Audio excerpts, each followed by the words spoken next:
fear. You know? I mean, like, where do you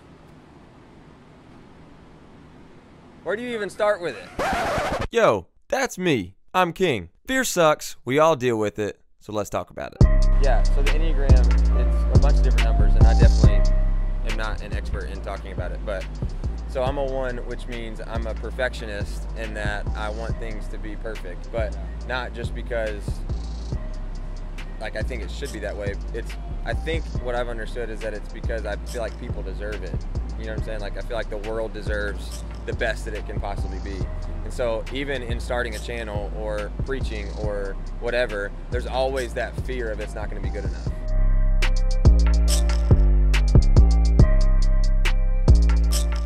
We've all come from different places and backgrounds in life that have led to this moment where you and I still deal with the same fear that we've been dealing with for years.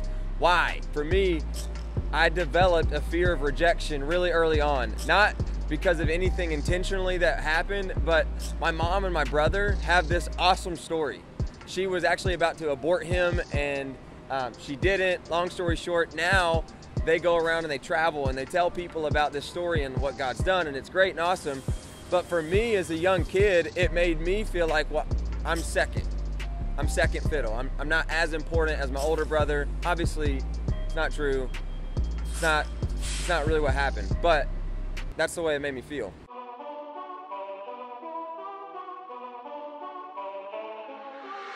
I lived my life with this fear of rejection, and I would try to do whatever I had to do to win people's acceptance and approval just so that I didn't feel that rejection. And that has led me to do so many dumb things, y'all. Like, I'm not even gonna tell you all of them, but it's stupid how easy it is for you to fall into that trap. And I'm sure you're probably in that trap too to some degree, but I have done countless things where I was just trying to get people to like me. This was my 8th grade trip to Washington, D.C., and we took our school up there. Long story short, I wanted to fit in, and so my buddies are all hanging around, and they say, okay, bet somebody won't go pants this guy. This guy's my best friend. And so I was like, yeah, I'll do it. So I go around and I literally sneak around the side of all this 400, 500 people, whatever it is, get behind him, pants him, butt naked in front of our entire 8th grade class. I did that just because I wanted to fit in and feel like I belonged. And I'm sure you've done similar things. Fast forward to now me being an adult, I still have to struggle with making decisions that are just based upon whether you're gonna like me or not. And that's a problem. You know why I'm just now starting this? It's because I was terrified of you. You! Why? Like, what do I have to be afraid of you? We could be friends. We're gonna probably meet each other one day. That would be awesome. But like, I have no reason to be afraid of you. And so this video that we're making today is all about dealing with fear and how to overcome it and all of that fun stuff. So here's what I want to encourage you with. It's so easy for you and me to take these labels of I'm a fearful person. That's a lie. You're not a fearful person. You might struggle with fear, you might deal with fear, and it might be something you have to walk through, but God did not make you to be afraid. He didn't create you to walk in fear. And the reason why we're standing here is because we're in the middle of downtown Dallas with people around us everywhere, where I could easily cower away. People are walking behind the camera, they're driving by me. I could easily run in fear, but I'm making a decision today to not do that. All because I want to show you that we can overcome this together. We don't have to stay bound up in this fear that paralyzes us. And here's the funny thing about fear is it allows you to see what you don't want to become, but it paralyzes you from being anything else. So when that's what you see rejection, you see insecurity, whatever it may be, and that's all you're looking at, you are then gonna find yourself slowly drifting towards it because that's all you see. So I want to encourage you today, wherever you're at and whatever life is looking like for you, I want to encourage you to take a stand against fear. Realize that that's not how God made you. You're not a fearful person. You may struggle with fear, but fear is not your identity. Stop putting that label and that tag on your life because that's not true. The Bible says that God's not given us a spirit of fear, but a power of love and a sound mind. That's what He's called you to walk in today. Not to be afraid of me or anybody else around you. So I'm making the decision today. I'm not afraid of you. And so that is a tension that I have to deal with the channel, is because there's always times where I'm like, gosh, I want to do that again. Yeah. But I got to get over it. Have to, bro. So. Because it hinders you. Yeah, and it's not like they're gonna care. I mean, it's gonna be the same quality. It's gonna be the same thing over. But internally, like I pick myself apart on little words that you never would notice. But the perfectionist in me always just harps on all of that. You know what I mean? So I appreciate the rawness of the channel because you're able to just talk and get it out and work through all of that stuff, and it's challenging me. So it's gonna be fun. Here's what I don't want it. Here's what I don't want you to do or us to do is where I don't care about your B-roll. You know what I mean, Sam? Like, it's awesome. A lot of videographers and a lot of small YouTubers who are pretty good at videoing, all they do, their video is 3 minutes and 2.5 minutes of it is a B-roll, and then they'll talk for 30 seconds. Everybody does that. I'm here at the channel for you and your personality. When you're kind of off the script and you're literally, we're having conversation. It's kind of like we're breaking away from the script and we're in real life and it's the vlog. You're what makes it different, bro. All of this stuff is what needs to be on the vlog. Everything we just recorded is what needs to be on the vlog. Yeah. That's the vlog. Yeah. I'll watch that. I want to watch King's Life. But that doesn't help anybody.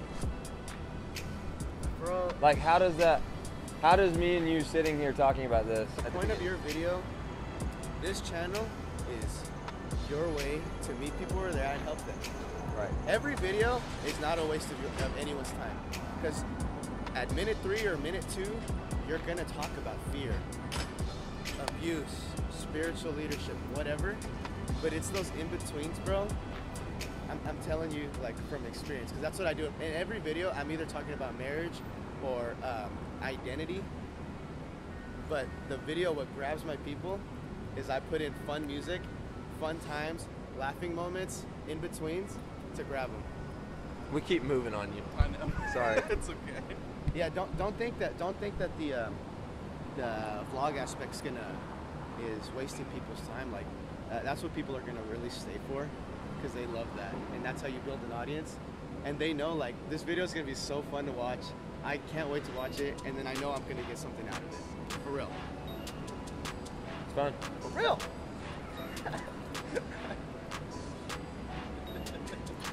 So we'll put all of that. This is. Oh. Oh.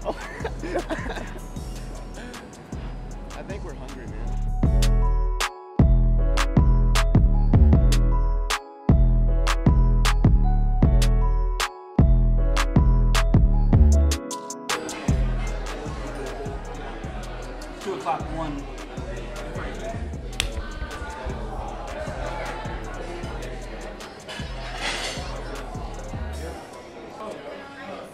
What are you afraid of?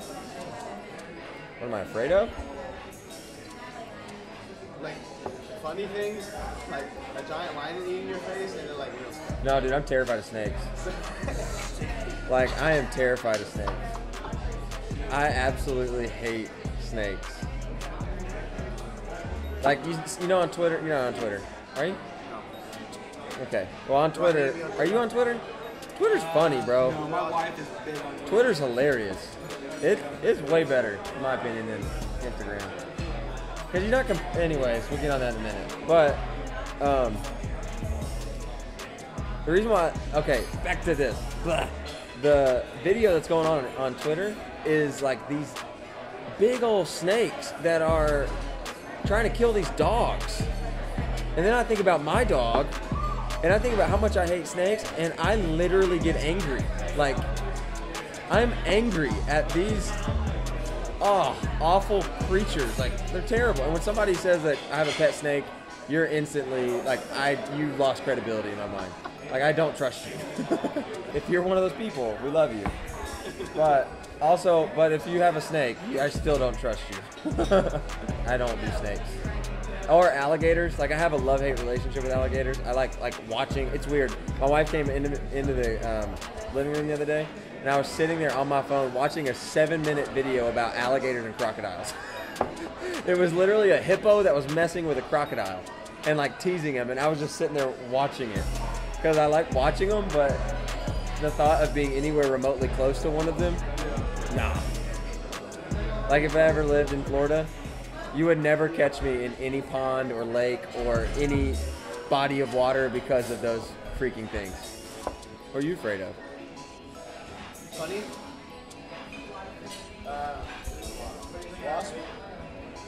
Wasps? Hey, I killed those by my house. I sprayed the nest. Bro, I'm scared of wasps. And bees.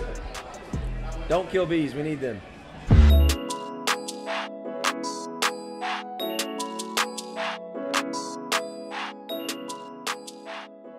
I don't think I have nightmares. Like I have like bad dreams, you know, like what you talked about a second ago, but I don't. The only time that I had like a wild thing, it wasn't a dream. It was like when I encountered darkness in my house. Like that was real, y'all, and I've never had that before. And that Like a dark figure or like a cloud? no, dude, like I was just so. Whenever we moved into the house, Bree said that she kept having this dream that there was like, I don't know what you believe, but a demon like sitting at the foot of our bed, and I was like, no, like that's dumb, bro.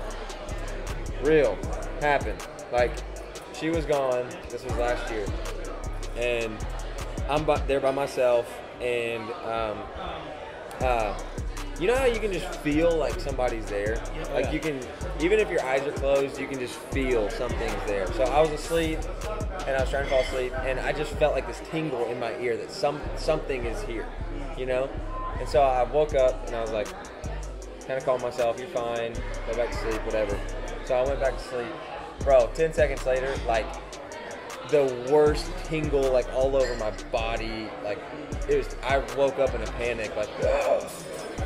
And just fear, and it was real. Like that's when I started watching The Office before I went to bed. Was because of that. So Just to like distract my mind, to not think about that stuff.